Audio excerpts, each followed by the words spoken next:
If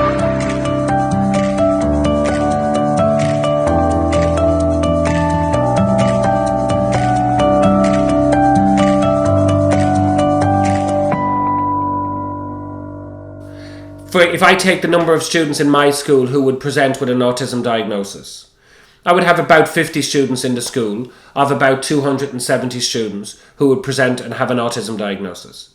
Now, of that 50, 12 of those students have access to a special class. That means the supports that are available to them are much more intensive.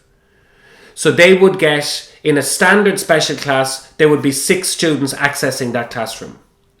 And those 6 students get an allocation of 2 full-time SNAs and 1.5 full-time teachers. That means I can staff that classroom for a full week and always have teachers there and SNA access. But that does not mean that those 6 children are based in that classroom all the time. What it means is you have to think about that classroom with invisible walls. That classroom is the supports that that child gets, and sometimes they'll be in mainstream, and the default position is, where possible, that they should be in mainstream classrooms, but that the supports are in that class, mainstream English class, maths class, history class with them. If they are overwhelmed or they can't cope, that classroom becomes much smaller and they move into maybe a specific classroom where they have those teachers with them.